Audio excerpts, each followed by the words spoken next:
Our fields, gone overnight. The salt, it's everywhere. We're ruined. 카자흐스탄의 끝없는 소금 사막이 24개월 만에 기적의 정원으로 바뀌었습니다. 중국과 일본조차 해결 못한 절망적인 토양. 그곳을 구한 건 세계에서 가장 놀라운 기술을 가진 작은 나라였습니다. 국제사회가 입을 다물고 전 세계 언론이 인류 역사상 가장 감동적인 변화라 극찬한 이유는 무엇일까요?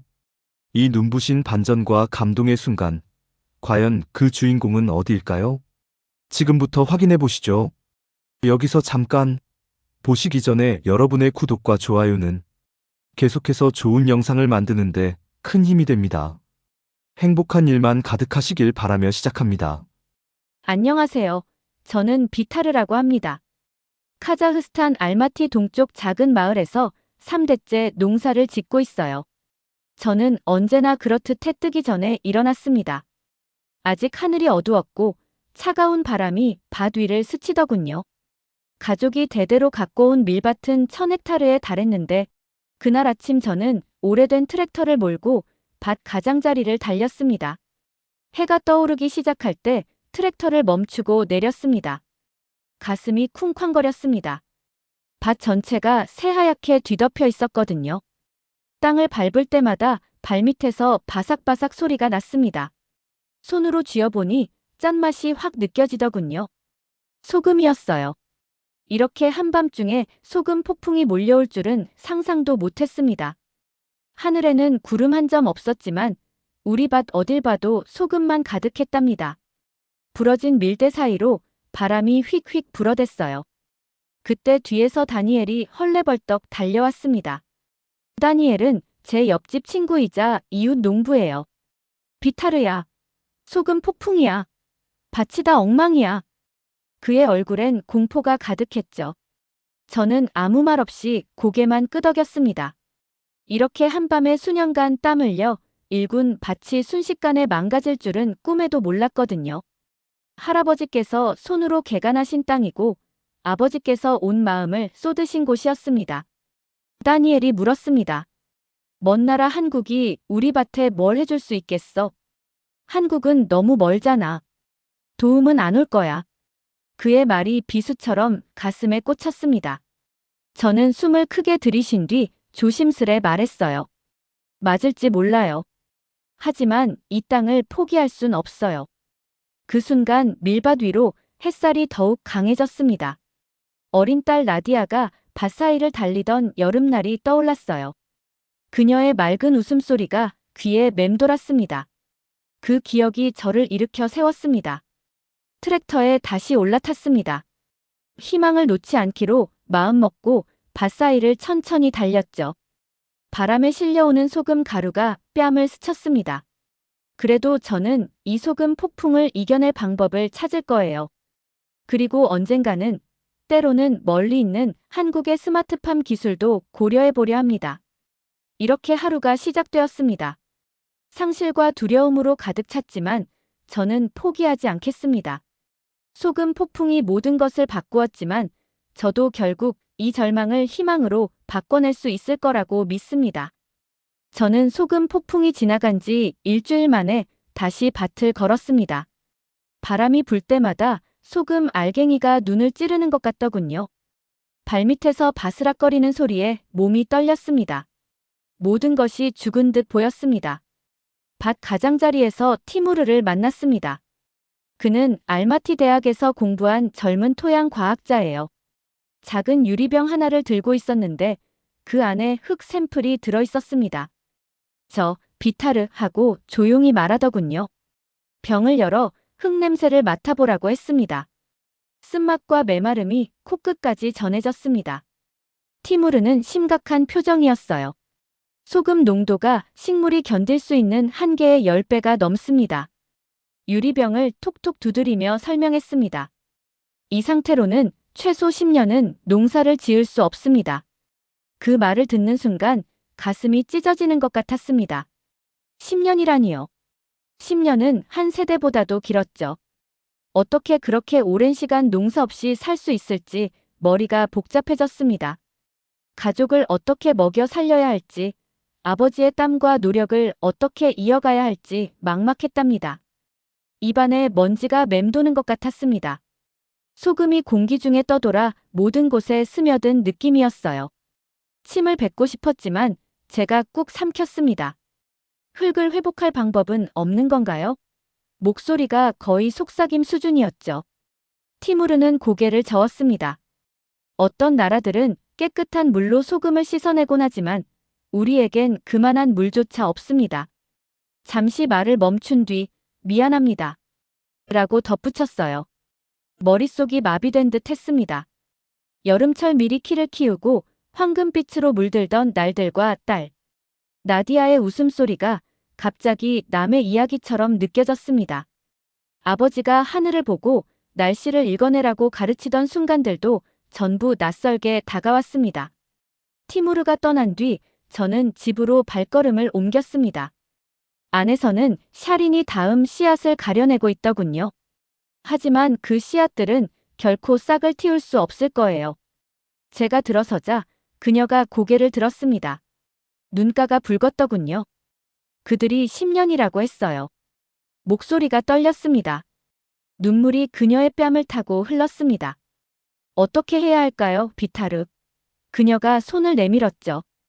저는 그녀의 손을 꼭 잡았습니다. 아직 방법은 모르겠습니다. 제 목소리도 떨렸어요. 하지만 이 땅을 포기하진 않을 거예요. 그날 저녁 우리는 빵과 치즈로 간단히 저녁을 먹었어요. 바깥에선 바람이 빈 거리를 헤집고 불었습니다.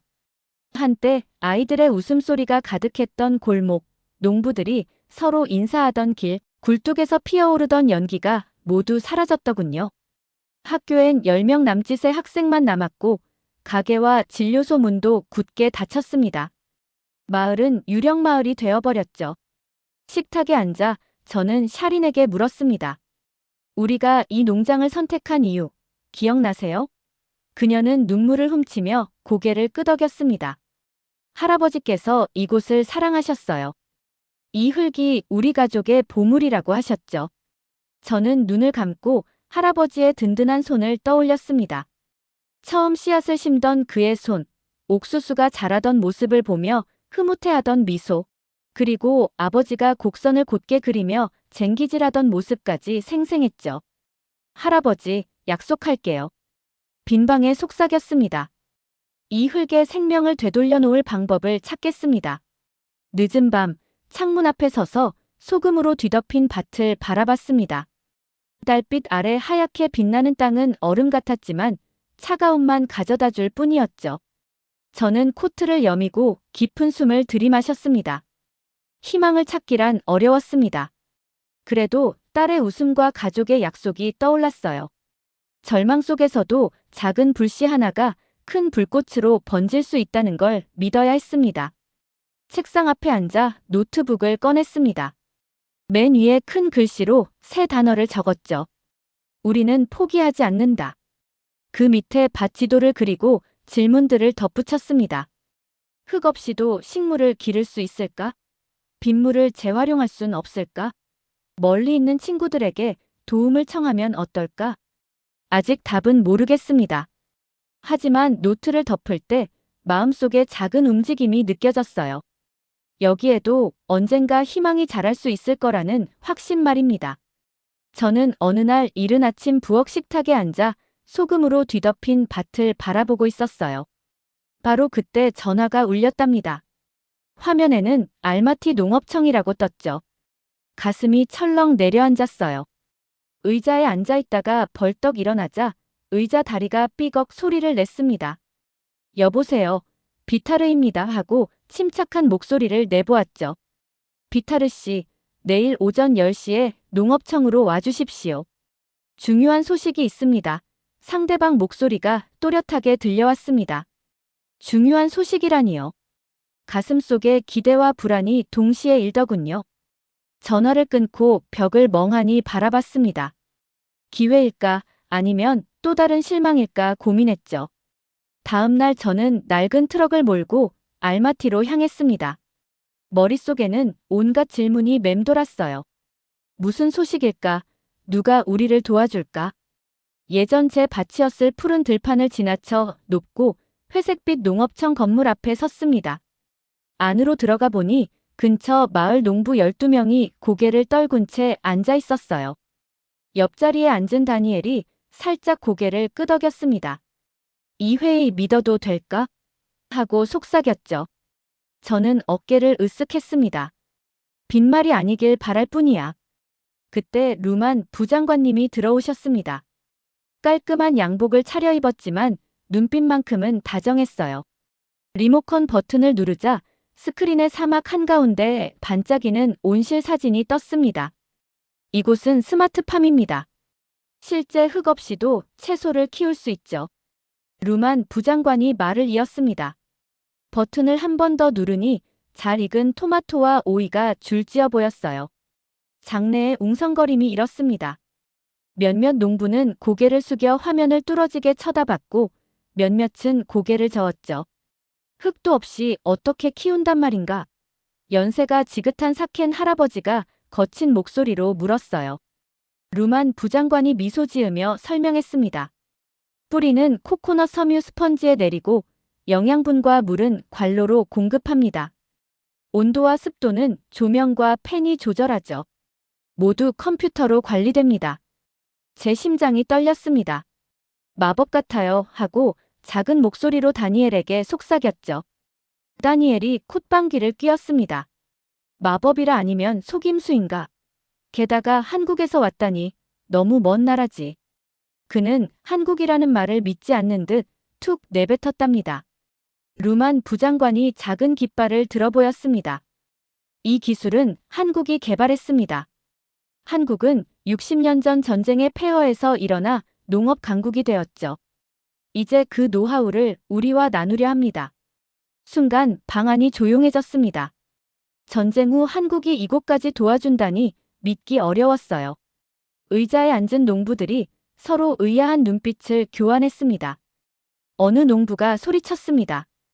우린 작물을 잃었고 목숨이 달려있는데 왜 먼 한국을 믿어야 합니까? 루만 부장관이 고개를 끄덕였습니다. 의심이 당연합니다. 그래서 우선 소규모 시범 사업을 시작하겠습니다. 10명의 농부가 먼저 이 온실을 받는 거예요. 효과가 확인되면 확대하고 실패 시엔 비용이 없습니다. 옆에서 다니엘이 팔꿈치로 저를 톡 건드렸습니다. 그는 고개를 살짝 숙이고 말했죠. 저도 지원하겠습니다. 방 안에 놀란 표정이 번졌습니다. 저도 손을 들었습니다. 저도 지원하겠습니다. 목소리에 힘이 실렸어요. 한국의 스마트팜이 우리 땅을 구할 수 있는지 직접 확인해보고 싶습니다. 루만 부장관이 활짝 웃었습니다. 감사합니다. 비타르 씨, 다니엘 씨. 다음 주부터 시작하겠습니다. 건물을 나서는데 가슴이 두근거렸습니다. 조심스러운 설렘이 피어올랐죠. 한국, 이 먼 나라가 정말 소금바다를 녹이고 초록을 되돌려줄 수 있을까? 답은 모르겠지만 그 길을 걸어볼 준비는 되었습니다. 저는 한 주 뒤 추운 아침, 트럭을 몰고 농장으로 돌아왔습니다. 스마트팜이 과연 우리 땅에서도 작동할까 의문이 들었죠. 소금으로 뒤덮인 밭 가장자리 근처에 차를 세우고 기다렸습니다. 정오 즈음 흰색 밴 한 대가 도착했습니다. 박수진 박사님과 두 분의 도우미가 내리셨죠. 박사님은 밝은 재킷을 입고 태블릿을 들고 있었습니다. 안녕하세요, 비타르 씨 하고 러시아어로 친근하게 인사하셨습니다. 오늘 첫 스마트팜 온실을 지을 겁니다. 심장이 다시 뛰었어요. 우리는 바로 작업을 시작했습니다. 박사님 팀이 박스를 풀어놓자 금속 파이프, 두꺼운 유리판, 코코넛 섬유, 블록 환기용 팬, LED 조명, 작은 컴퓨터가 모습을 드러냈습니다. 농장에서 이만한 장비를 본 건 처음이었죠. 박사님이 말했습니다. 먼저 기초를 다집니다. 이미 놓인 콘크리트 블록을 가리키셨습니다. 우리는 작은 구멍을 파고 시멘트를 섞어 금속빔을 기초에 끼웠습니다. 빔마다 햇살을 받아 반짝였답니다. 소금바람이 부는 와중에도 단단한 뼈대를 세웠지요. 늦은 오후가 되자 대략 50m에 걸친 금속 구조물이 완성됐습니다. 저는 사다리에 올라 한쪽 빔을 고정했고 도우미 한 분이 볼트를 조였죠. 아래에선 농부들의 흥분 섞인 목소리가 들려왔습니다. 다니엘도 와서 의심했던 거 미안해하며 렌치를 건네주더군요. 유리판 설치가 이어졌습니다. 판 하나하나는 묵직하고 투명했어요. 햇빛 아래선 거울처럼 빛났죠. 저는 구조물 위에 서서 유리판을 밀어 넣었습니다. 손이 떨렸지만 박사님이 살살 넣으세요. 비타르 씨하고 차분히 말씀해 주셨습니다. 딱 소리와 함께 유리판이 제자리에 맞춰졌습니다. 온실 안에서는 코코넛 섬유 블록을 가지런히 배열했습니다.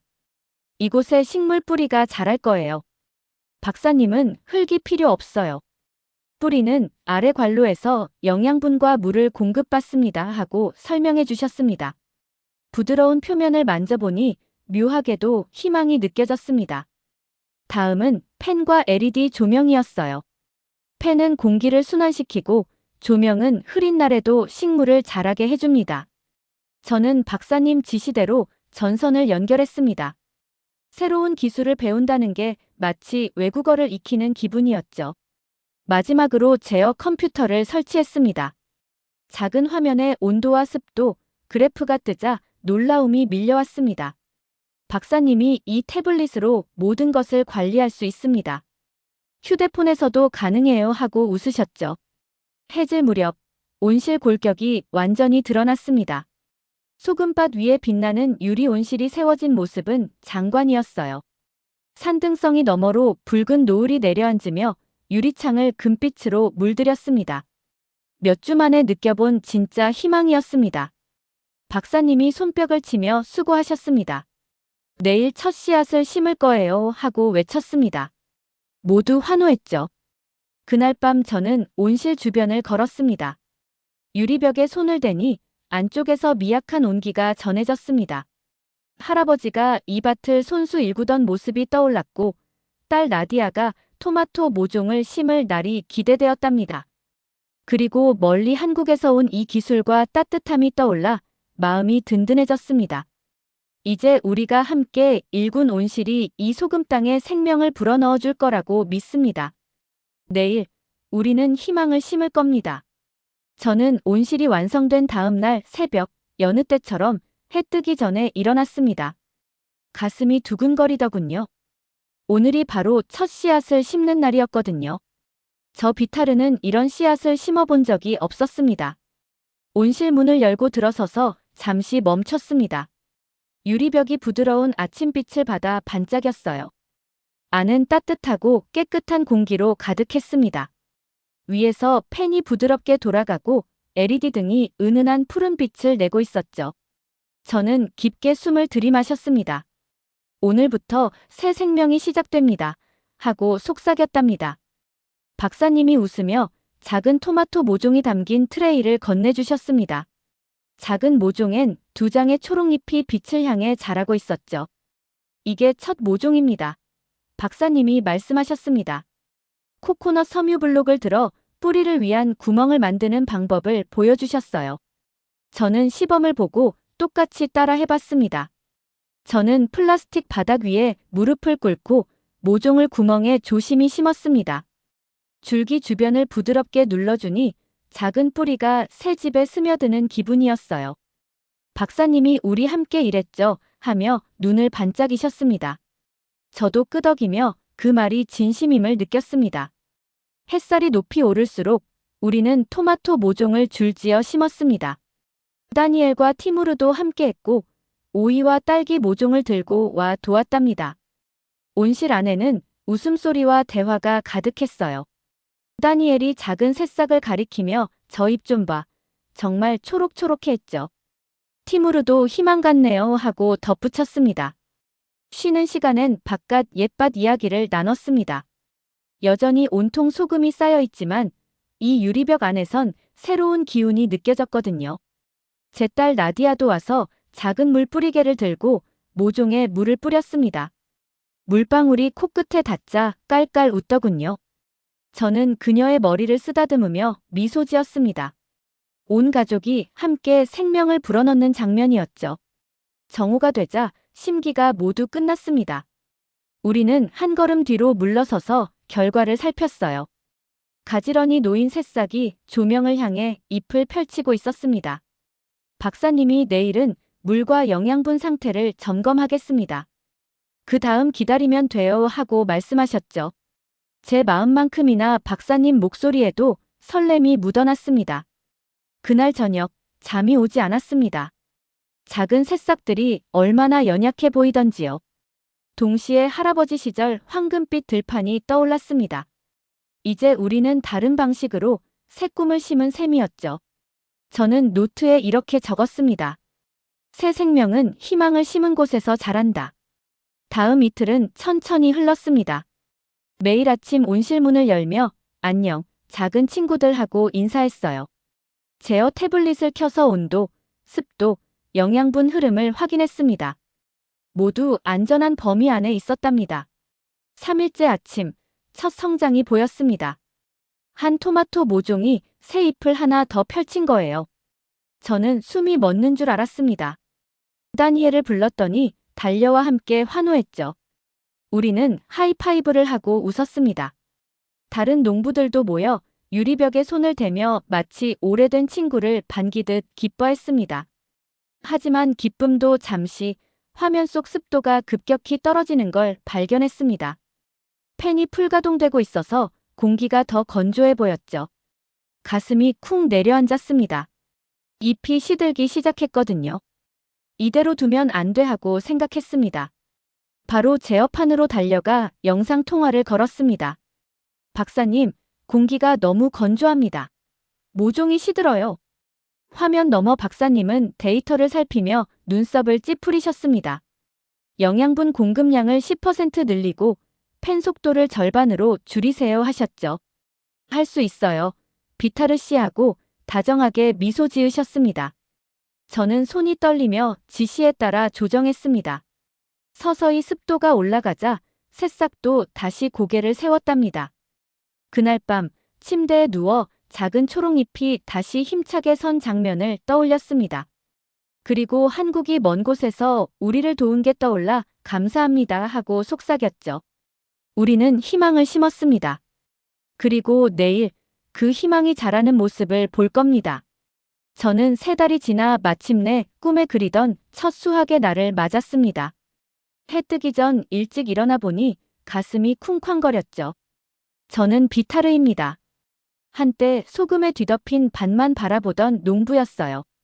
이제 온실 안에선 탐스러운 빨간 토마토와 통통한 오이, 작은 딸기들이 햇빛을 향해 고개를 들고 있었습니다. 이곳이 외부의 혹독한 땅이라는 게 믿기 어렵더군요. 박수진 박사님이 제 옆에 서 계셨어요. 눈이 반짝였죠. 튼튼해 보입니다. 비타르 씨하고 러시아어로 말씀하셨습니다. 저는 고개만 끄덕였습니다. 토마토 하나를 살며시 만져보니 매끈하고 따뜻했어요. 코끝에 신선한 향이 스며들더군요. 희망은 이 토마토의 맛 같았습니다. 주변 농부들이 몰려들었습니다.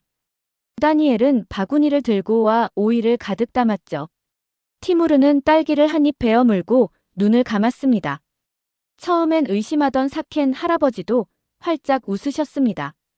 절망의 맛을 봤지만 이건 단맛이야 하고 말씀하셨죠. 소식이 퍼지자 기자와 관리들이 몰려들었습니다. 농림부 장관이 클립보드를 들고 온실을 살펴보며 고개를 끄덕였습니다. 카자흐스탄 농업의 미래가 여기에 있습니다 하고 발표하셨죠. 카메라 플래시가 번쩍였고 수백 개 온실 확대 계획 얘기가 이어졌습니다. 가슴이 뿌듯했습니다. 제 딸 나디아는 다음 계절 모종을 든 트레이를 나르고 있었어요. 아빠, 이 잎 좀 봐. 하고 소리쳤죠. 저는 그녀의 머리를 쓰다듬으며 말했습니다. 한국 덕분에 작은 기적을 이뤘단다. 그녀는 웃으며 유리 온실 사이를 뛰어다녔습니다. 오후가 되자 저는 수확물을 낡은 트럭에 실었습니다. 밖엔 아직 소금 밭이 남아 있었지만 이곳 안은 생명으로 가득했어요. 알마티 시장으로 가는 길, 할아버지와 아버지가 떠올랐습니다. 그분들은 소금 사막이 정원으로 바뀐 광경을 보셨다면 놀라셨을 거예요. 시내 광장에 도착해 다른 농부들 옆에 좌판을 차렸습니다. 사람들은 소금 없이 자란 토마토를 반값에 사기 위해 줄을 섰죠. 한 어머니와 아이가 오이를 베어 물더니 겨울에 자란 게 믿기지 않아요 하고 탄식했습니다. 저는 웃으며 대답했어요. 한국 기술과 우리 노력이 만든 결과입니다. 저녁이 되자 분홍빛 하늘 아래 집으로 돌아왔습니다. 어둑해지기 전 마지막으로 온 시를 둘러보았죠. LED 등이 부드럽게 빛나고 팬이 낮게 윙윙거렸습니다. 유리벽에 손을 대고 속삭였어요. 감사합니다, 한국. 우리를 믿어줘서 고마워요. 삶을 바꿔줘서 고마워요. 2년이 흐른 지금, 이 지역엔 150여 개 온실이 들어섰습니다. 우리 마을 300가구가 돌아오고 아이들 웃음소리가 교실을 가득 채웁니다. 시장은 활기를 되찾았고 진료소도 다시 문을 열었지요. 나디아는 어린 농부들에게 스마트팜을 가르치고 다니엘과 티무르는 워크숍을 이끌고 있습니다. 한때 우리를 무너뜨렸던 소금 폭풍이 이젠 먼 기억이 되었답니다. 저는 원래 온실 앞에 서서 바깥 들판을 바라보았습니다. 처음 두려웠던 아침이 떠올랐죠. 혀끝에 소금을 맛보고 마을이 텅 비던 날들 말입니다. 이제는 햇빛에 반짝이는 온실이 보입니다. 희망의 상징이자 우정의 증거랍니다. 바람에 대고 속삭였습니다. 할아버지, 아버지, 우리가 해냈습니다. 소금을 생명으로 바꿨어요. 그리고 작은 목소리로 덧붙였습니다. 한국과 함께 서로 손을 맞잡고 해냈습니다. 함께 일할 때 진짜 희망이 자라니까요. 여기까지입니다. 이 이야기를 듣고 어떤 느낌이 드셨나요? 여러분의 소중한 생각을 댓글로 남겨주시고 이 사연의 감동을 주변 친구들과 가족에게도 공유해주세요. 여러분의 이야기 하나하나가 우리 모두에게 큰 힘이 됩니다. 그리고 다음 이야기는 더 충격적일지도 몰라요. 구독과 좋아요로 다음 편 기다려주시면 정말 감사할게요. 지금까지 동감할 수 있는 이야기. 감동동감이었습니다. 오늘도 행복한 하루 보내세요.